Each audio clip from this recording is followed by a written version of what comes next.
கண்ணில் நீர் வடிஞ்ச போது சிறு துணியா வந்தவனோ நீ.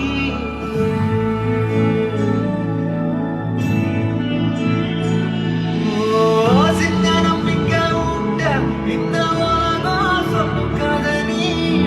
அந்த கதையில் வீர அவதரிச்சு வந்த நிஜம் நீ.